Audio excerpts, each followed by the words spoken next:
Hello, everyone, and welcome to my presentation of Orem's self-care theory. One of the things that I think is most interesting is that we think of nursing as being such an old profession that's been around here forever, but really these theories were developed within our lifetimes for some of us. So even like 20 years ago, I wonder what a course like this would have been like, how different it would have been. But so in developing this presentation, I used Knoll's adult learning theory. It's based on andragogy, I hope I said that correctly, which is adult learning, versus pedagogy, which is learning for children and youth. So it's based on 6 assumptions, and I use these assumptions to develop my presentation. So the first assumption is the need to know. Why do you need to know the information presented here? It's because there's a lot of nursing theories, and I don't think any one theory is right or wrong.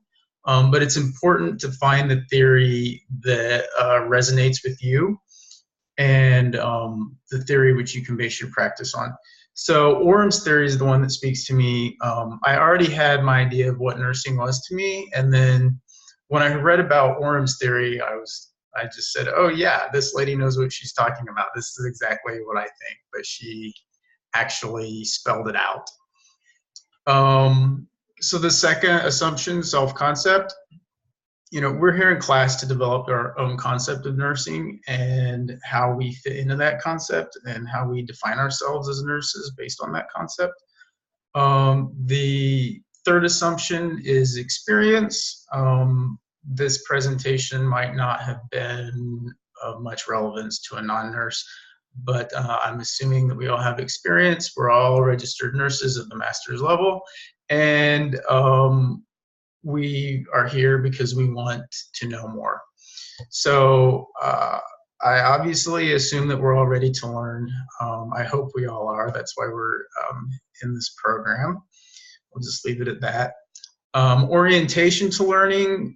We're beyond the basics. We're ready to apply theories and enhance our practice beyond basic nursing skills. I'm making that assumption for all of you.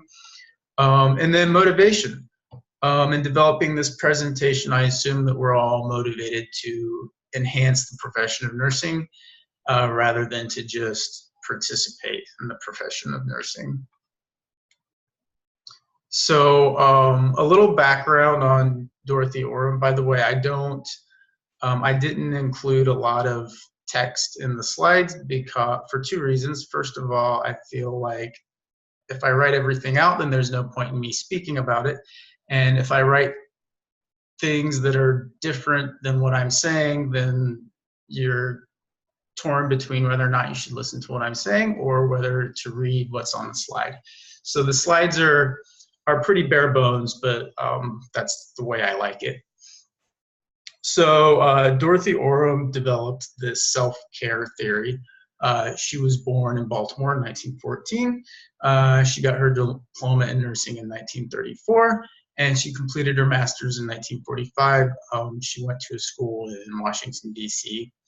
And she published Nursing Concepts of Practice in 1971, and that's where she first talks about the self-care theory, self-care deficit. But throughout the 50s and 60s, she continued to develop her idea of what nursing was, and then she came up with this self-care theory. She died in 2007, I believe. So, and she was active, you know, she was active in promoting the profession of nursing and speaking about her ideas and her theory up until the time of her death, which is so interesting because, as I said, it just, you know, some of these theories seem like they have maybe been around for a long time, but you know, Dorothy Orem, she just died 10 years ago. So Orem's self-care nursing theory, it's based on the premise that patients will achieve a greater state of health and a more holistic state of health when they can meet their own needs.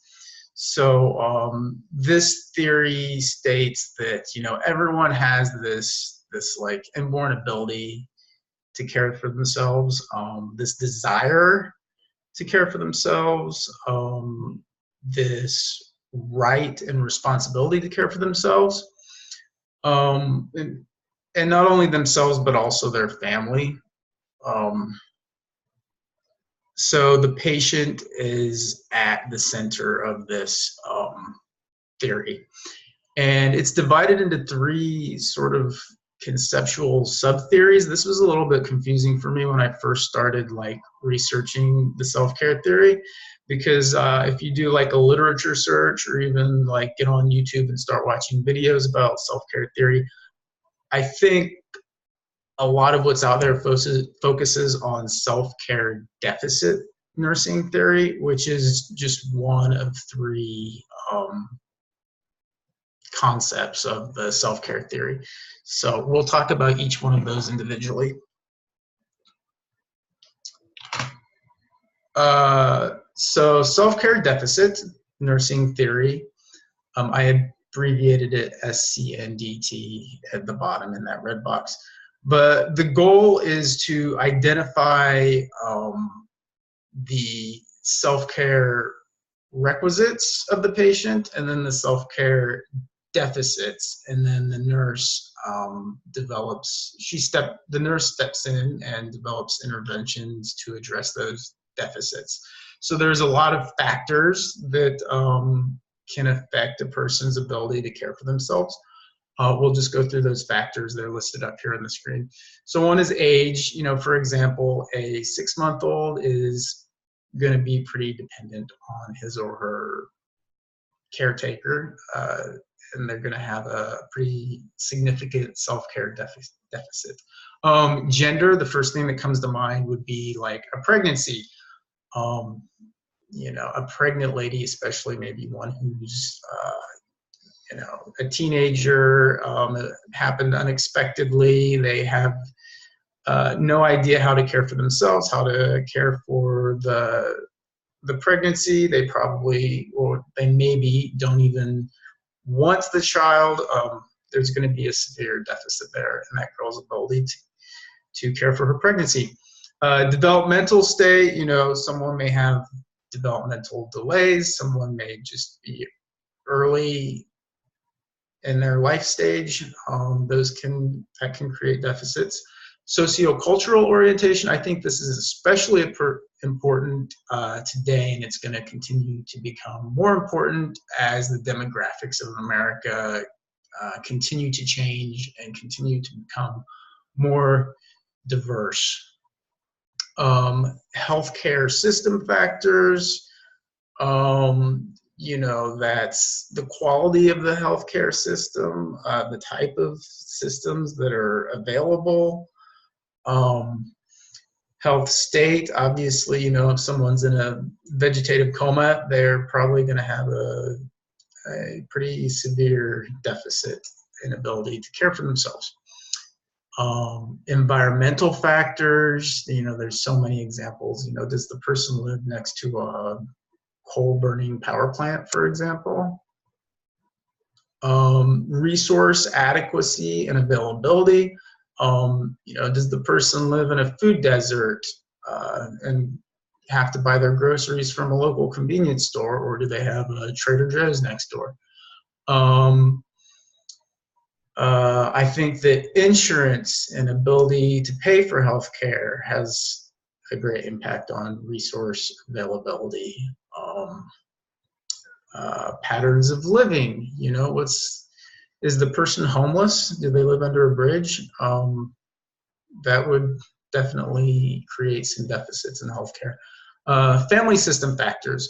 Are we talking about a single mother of 4 who works 2 jobs to support herself and her children, or are we talking about a stay-at-home mom whose husband makes 6 figures and she homeschools her children and cooks 3 nutritious meals a day? So once again, the patient is the center of the self-care nursing deficit theory. All these factors up on the screen affect a person's ability to care for themselves.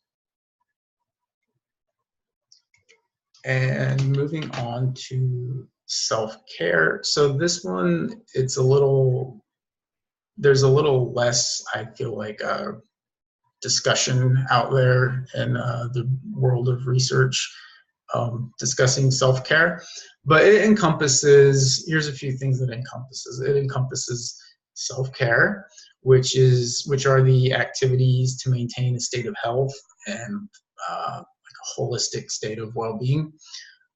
Self-care agency, it's the ability of humans to engage in self-care, and it's dependent upon the factors that we just spoke about in the previous slide.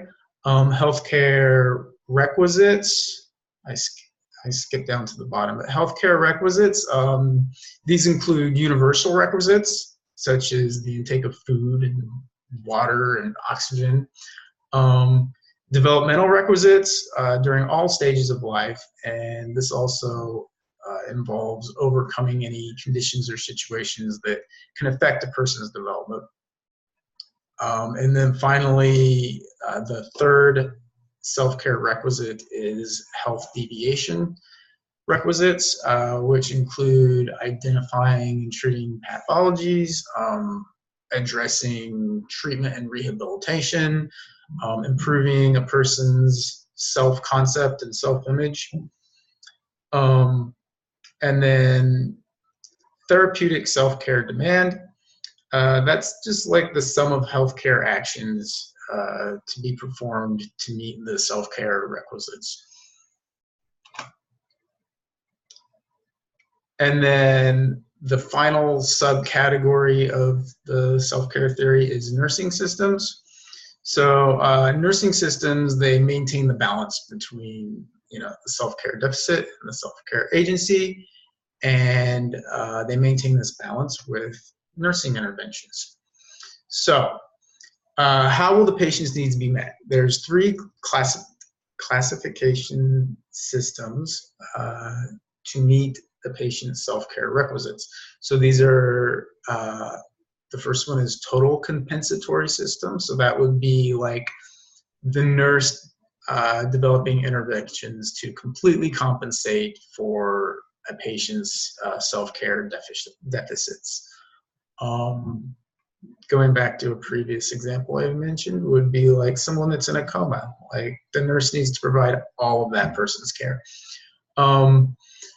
Partial compensatory systems, that's exactly as it sounds. It's where the patient provides some of their care and the nurse steps in to fill in the gaps.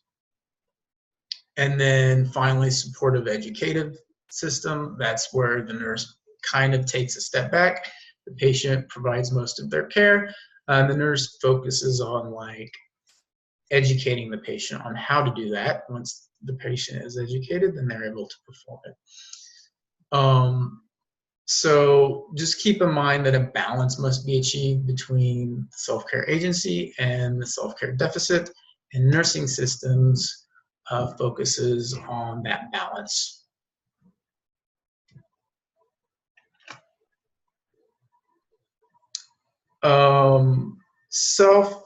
Development of self-care theory. This is very much a human needs theory. It's patient-centered. It completely focuses on the person and their needs and their deficits. It takes a qualitative scientific approach. Orem, I don't think she crunched a lot of numbers in developing this theory. As far as the worldview, I would say it takes a constructivism worldview primarily. I think that Orem used inductive reasoning to develop this theory. Inductive reasoning, by definition, is using known facts and data to make generalizations. So I think that Orem used induction to theorize that people who are not able to adequately care for themselves will benefit by someone, that someone being a nurse, intervening. And then she goes on to use induction to reason that, you know, enhanced ability to care, enhanced ability for self-care equates to enhanced health. Just as one example, a person, you know, who's able to access and prepare healthy food, they're going to be able to maintain a healthy weight and prevent many of the diseases associated with things like obesity or diabetes or hypertension. So I said that the self-care theory takes on a primarily constructivism worldview, but I also think it's a little bit transformative because it does focus on empowering the patient, and I think it's a really useful theory in addressing inequalities. So going back to those sociocultural factors that I mentioned earlier, it can address a lot of those issues, and I think that's one of the things that I really like about this theory.